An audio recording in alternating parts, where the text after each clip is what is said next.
우리가 인생을 살면서 고통과 시련이라는 문제를 피할 수 있는 방법은 없습니다.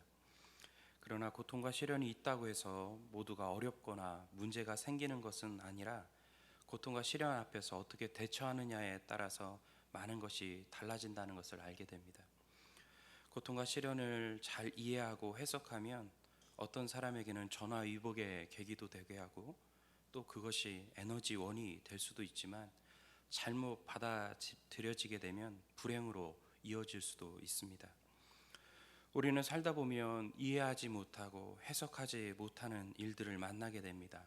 아무리 이해하려고 해도 이해할 수도 없고 해석하려고 해도 해석되지 않는 내 인생의 어려움과 문제들 때문에 고통당하는 많은 사람들을 보게 됩니다. 오늘 말씀을 통해서 역경과 삶의 어려움들이 우리 삶의 불행으로 이어지지 않도록 오히려 그것을 통해 삶의 전환점이 되고 하나님의 말씀으로 인생의 낭비됨이 없이 살아가는 하나님의 지혜를 같이 나누었으면 좋겠습니다.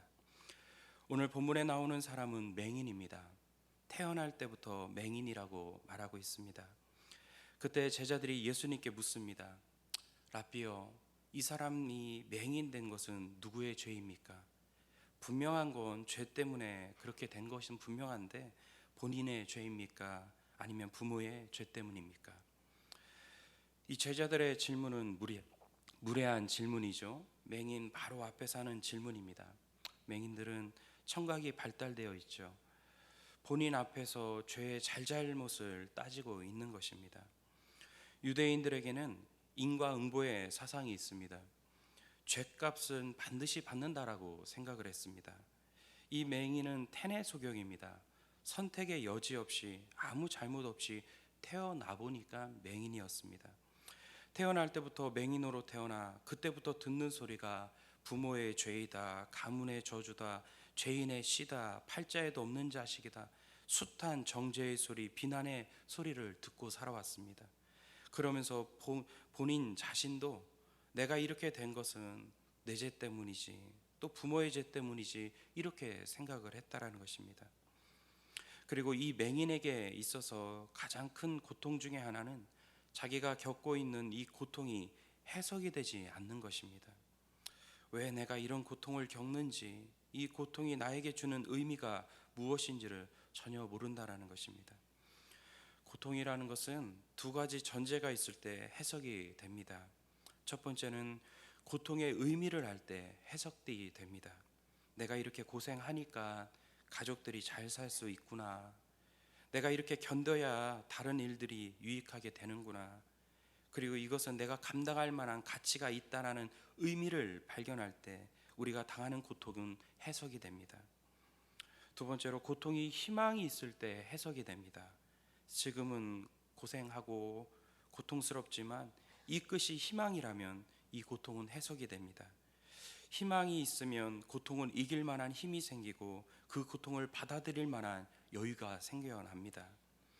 아이를 임신한 임산부들을 한번 보십시오. 10달 동안 아이를 뱃속에 넣어놓고 고생하는 거 보면 인간적으로 고생 많이 합니다. 정작 본인들은 그 고생이 고생인지도 모릅니다. 그 좋았던 커피도 끊고 음악 듣는 것도 조심하고 음식 먹는 것도 조심하고 어디 다니는 것도 조심하면서 10달 동안을 얼마나 힘들고 어려운 가운데 태교를 감당합니까? 그런데 왜 감당할 수 있어요? 왜냐하면 희망이 있기 때문입니다. 지금은 힘들고 어렵지만 10달 후면 내 자녀를 볼 것이라는 희망이 그에게 있기 때문입니다.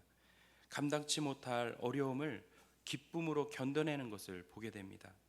지금은 어렵고 힘들지만 10달 후면 사랑하는 아이를 볼 것이라는 희망이 있기 때문이죠. 그런데 오늘 이 맹인을 한번 보십시오. 길에서 방황하는 인생을 삽니다. 어디에 자기의 삶이 있어야 할지를 알지 못하는 것입니다. 그리고 이 사람의 상황이 어떻습니까? 날 때부터 맹인입니다. 희망이 없습니다. 왜 자기가 맹인으로 태어났는지 이유를 모릅니다. 이 사람이 맹인으로 살아가면 주위 사람이 좋아지냐? 그런 것도 아닙니다. 아무런 의미도 없고 눈을 뜰 것이라는 희망조차도 없습니다. 그래서 이 맹인에는 이 고통이 더 크게 자기에게 다가오고 있습니다. 오늘 본문에 나오는 맹인은 어쩌면 오늘날 세상에 이유 없는 고통과 아픔을 겪고 있는 수많은 사람들의 대표라고 할 수 있습니다. 우리는 우리의 삶을 살다 보면 나에게 다가오는 고통과 괴로움의 의미가 무엇인지, 또 왜 내가 이런 어려움을 겪어야 하는지, 왜 이런 일이 나에게 있어야 하는지 마음으로 의문을 품고 있는 사람들이 참으로 많이 있습니다. 이것을 어떻게 해결해 보려고 하지만 오늘 우리에게 주시는 메시지는 분명합니다. 너의 힘으로는 안 된다라는 것을 우리에게 말씀해 주고 있습니다. 그 어떤 곳에서도 해답을 찾지 못한다는 것을 우리에게 말씀해 주고 있는 것입니다. 오직 주님 만날 때, 예수님 만날 때 해답이 거기에 있음을 우리에게 말씀해 주고 있는 것입니다. 이 제자들의 질문에 예수님의 제자들의 관점을 이렇다 저렇다 표현하는 것보다 훨씬 다른 차원에서 이 문제를 보게 해 주셨습니다. 3절을 보시면 예수님께서 이렇게 말씀하십니다. 예수께서 대답하시되 이 사람이나 그 부모의 죄로 인한 것이 아니라 그에게서 하나님이 하시는 일을 나타내고자 하심이라. 어려움이 있는 분들 이렇게 한번 고백해 보십시오. 지금의 어려움과 아픔이 누구의 죄로 인한 것이 아니다. 하나님께서 나를 통해 일하시는 것이다. 이 고백을, 이 선포를 우리가 할 수 있어야 됩니다. 운명의 저주가 아니라는 것입니다. 이 이야기를 듣는 순간 맹인은 정신이 바짝 났을 것입니다. 평생 살면서 정죄의 소리, 비난의 소리, 원망의 소리를 듣고 살았는데 예수님께서 처음으로 너의 죄가 아니야, 하나님께서 너를 통해 놀라운 일을 행하기 위함이야, 이런 소리를 들려주시는 것입니다. 태어나서 처음 듣는 새로운 소리, 희망의 소리, 가능성의 소리를 듣고 있는 것입니다.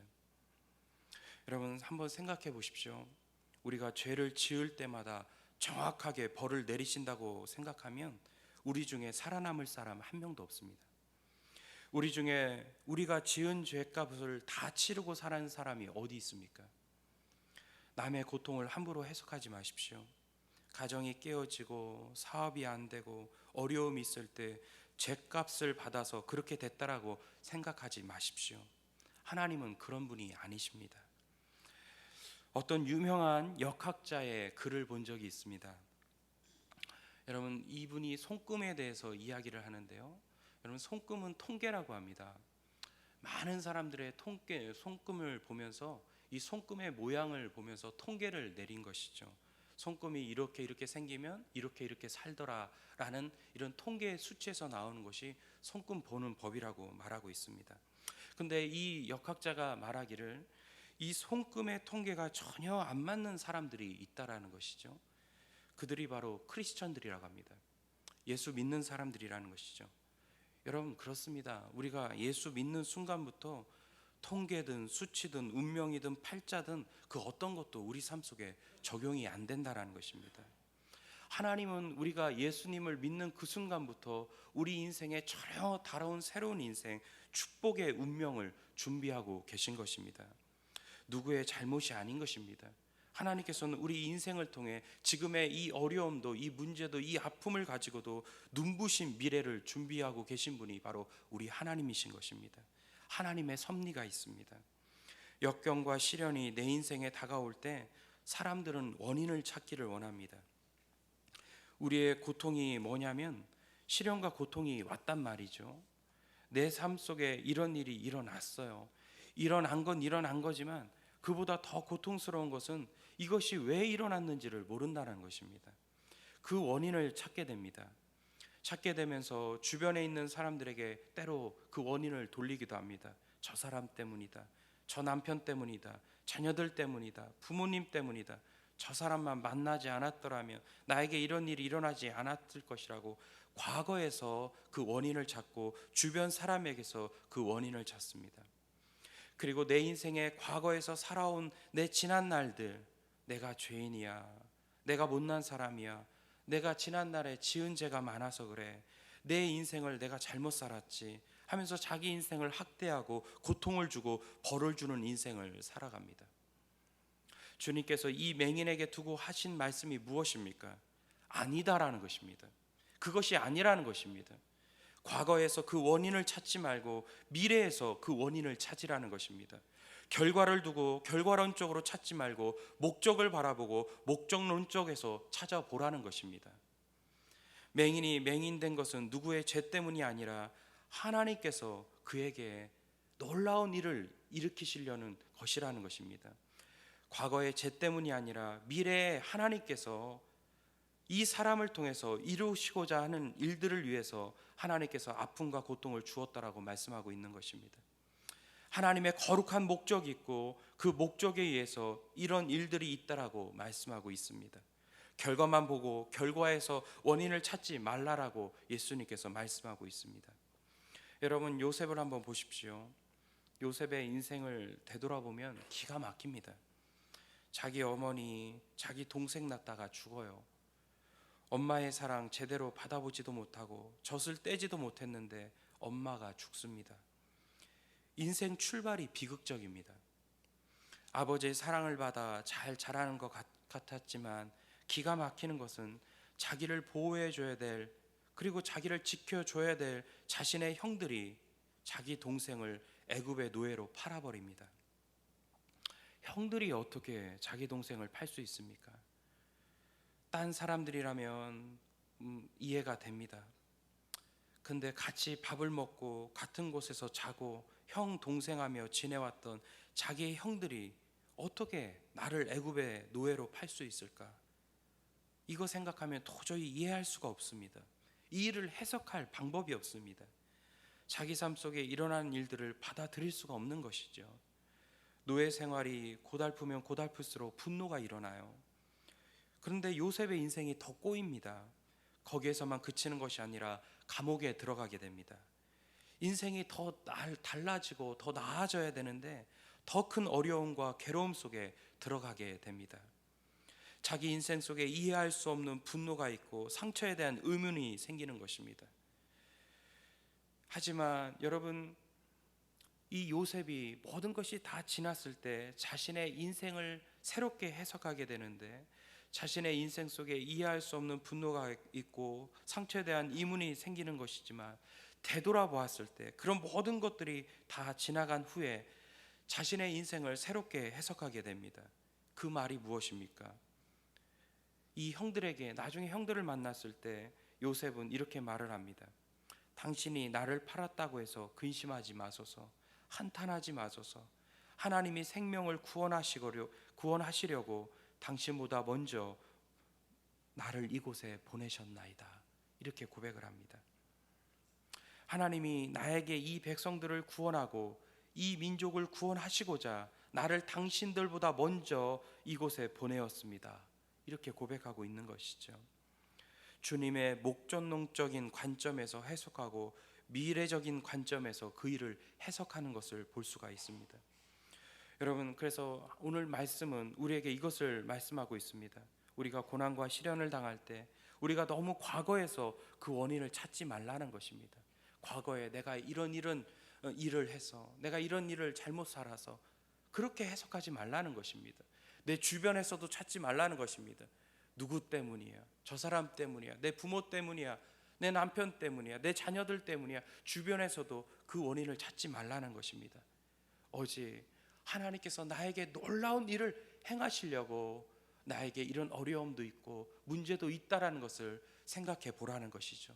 미래에서 또 목적론적, 하나님의 하시고자 하시는 일들, 그 목적론적에서 그 원인을 찾아보라는 것입니다. 여러분, 하나님은 우리에게 놀라운 일을 행하고자 하십니다. 여러분의 인생 속에 하나님께서는 정말 우리가 생각하지 못할 놀랄만 일들을 계획해 놓고 계시는 분이 바로 우리 하나님이십니다. 우리가 이것을 믿어야 됩니다. 여러분, 인생에 눈이 먼 것 같은 아픔, 또 남들에게 없는 여러분만의 시련의 가시가 있습니까? 힘든 상황이 있으세요? 자식이 속썩입니까? 사업이 정말 이상하게 얽혀 있나요? 죗값을 치르고 있다라고 생각하세요? 저주가 아닙니다. 이것이 바로 축복의 시작이 될 것입니다. 예레미야 29장 11절, 하나님은 분명히 우리에게 이렇게 말씀하고 있습니다. 여호와의 말씀이니라. 너희를 향한 나의 생각을 내가 하나니 평안이요 재앙이 아니니라. 너에게 미래와 희망을 주는 것이니라. 이렇게 말씀하고 있습니다. 예수님께서 소경에게 하신 말씀입니다. 이것은 너에게 평안이요 재앙이 아니니라. 너 한 사람으로 인해서 수많은 사람들이 하나님을 볼 것이라고 이렇게 선포하고 있는 것입니다. 초대교회 성전 미문에 안진뱅이가 재앙이었습니까? 그 한 사람으로 인하여 5천 명이 예수님을 믿고 초대교회가 탄생하였습니다. 하나님의 영광이 나를 통해서 시작됨을 여러분 믿으셔야 됩니다. 하나님의 놀라운 일들이, 하나님의 기적 같은 일들이 나의 지금 내가 겪고 있는 이 어려움과 문제들을 통해서 시작됨을 여러분이 믿으셔야 된다는 것입니다. 십자가를 통해서 우리 인생의 모든 저주는 다 끊어진 것을 여러분 믿으시기를 바랍니다. 또한 예수님께서 이 맹인을 치유해 주기를 시작하십니다. 6절에 보니까 땅에 침을 뱉어 진흙을 이겨 그의 눈에 바르시고 이렇게 말씀하고 있습니다. 독특한 치유의 방법이죠. 바디메오처럼 말씀으로 치유해 주시던지 또 안수해 주시던지 그냥 만져주시면 그러면 될 텐데 굳이 독특하게 땅에 침을 뱉습니다. 그리고 그 땅을 이겨서 진흙을 만듭니다. 그 진흙을 가지고 와서 그 사람 눈에 바르기 시작합니다 하는 것이죠. 여기에 대해서 여러분 우리가 많은 의문을 품지만 유명한 요한복음의 학자는 이렇게 이야기합니다. 하나님의 창조 사역을 통해서 이해할 수 있다라고 말합니다. 하나님께서 흙으로 사람을 지으셨죠. 그 흙을 유대인들은 진흙이라고 이해합니다. 사실 진흙이어야 잘 빚을 수 있겠죠. 그래서 예수님께서 침과 흙을 통해서 진흙을 만드셨습니다. 인간을 처음 만드신 처음의 원료를 만드신 것이죠. 그리고 눈먼 자의 눈에 그 진흙을 발라주십니다. 누가 발라주셨죠? 예수님이 발라주셨습니다. 맹인이 그 진흙을 바르는 그 순간에 무엇을 느꼈을까요? 그때 그 순간 이 맹인은 창조자의 손길, 창조자의 숨결을 경험하게 된 것입니다. 너를 창조한 내가 이 시간 너를 다시 창조하는 거야. 우리를 창조하시는 분이 저와 여러분을 다시 창조할 수 있는 것입니다.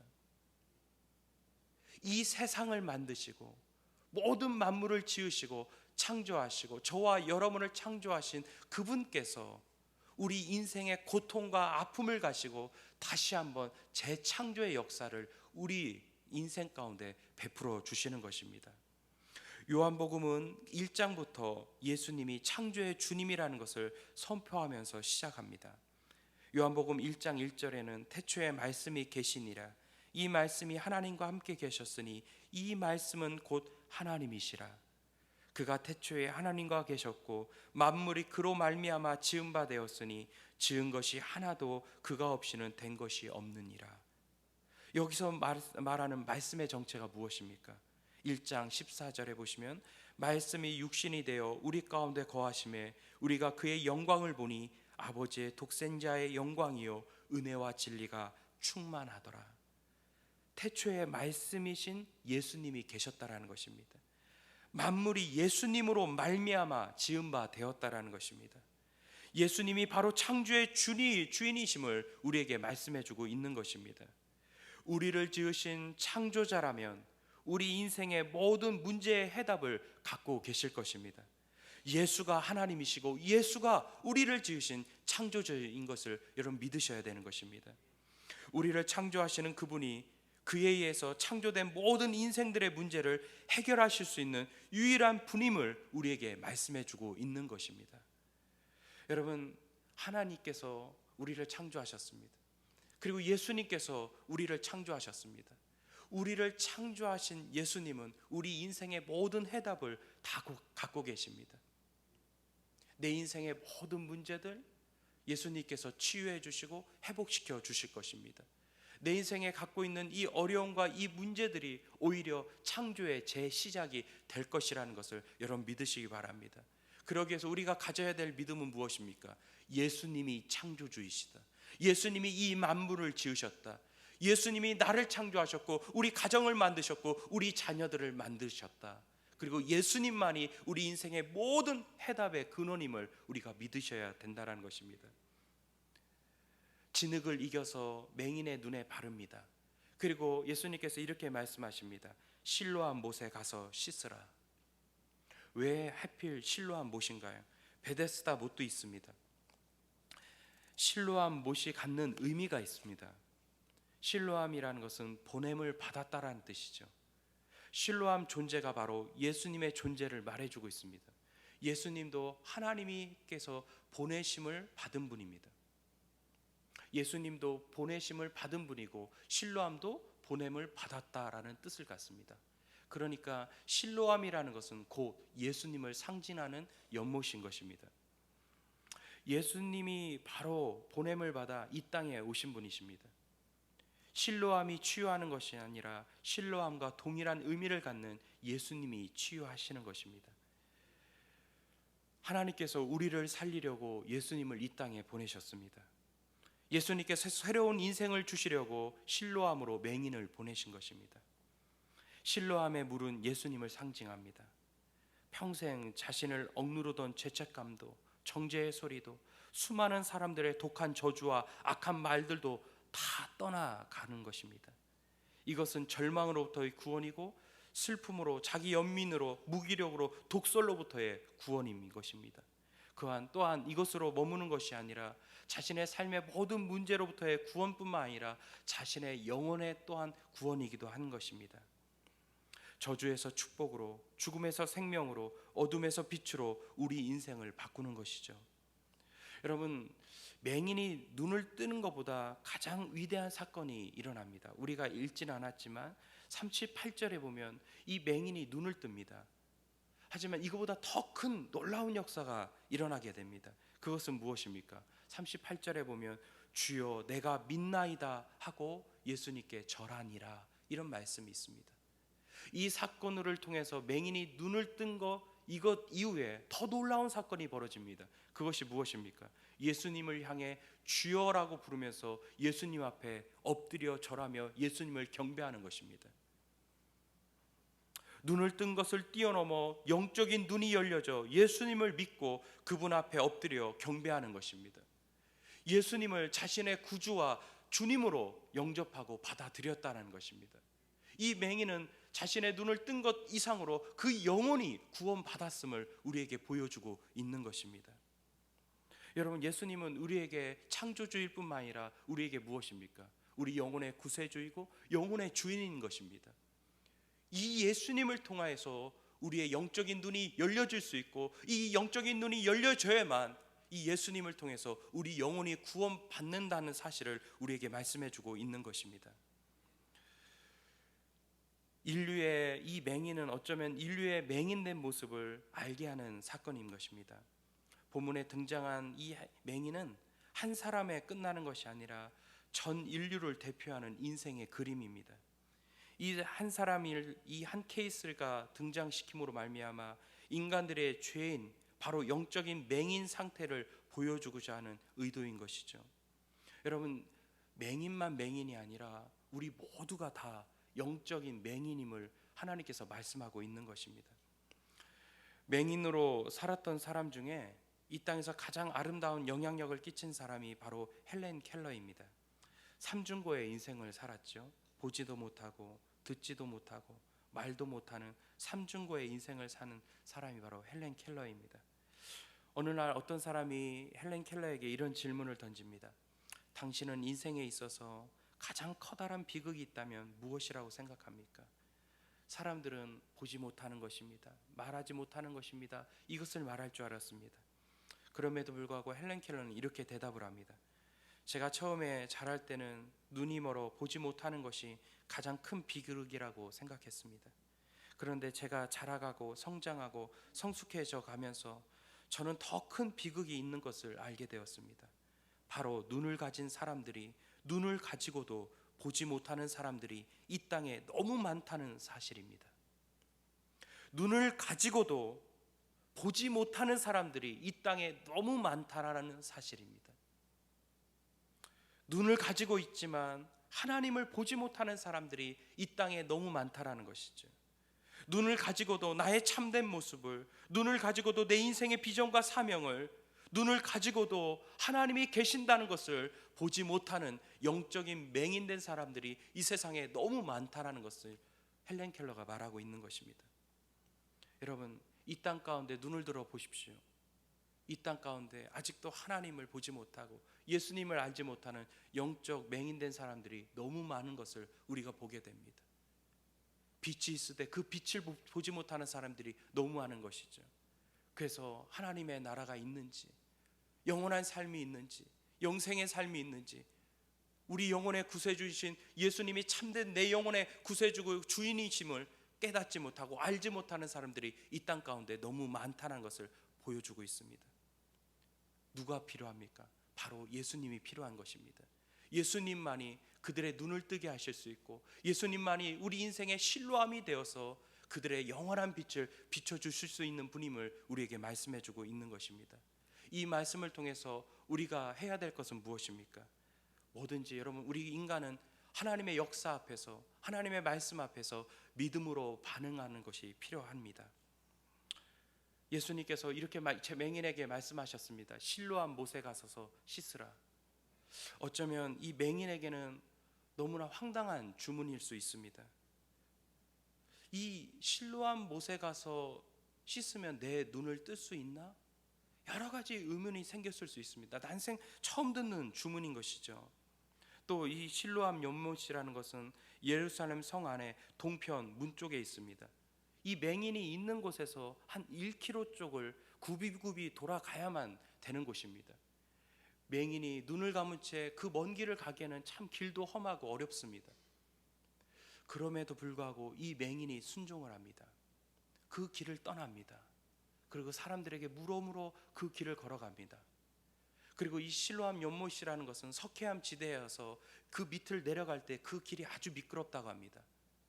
실로암 못에 다 달았습니다. 근데 그 내려가는 그 길이 너무 미끄러서 이 맹인은 미끄러질 수 있습니다. 그러나 놀라운 것은 이 맹인의 입에서 그 어떤 불평도 불만도 원망의 소리도 없습니다.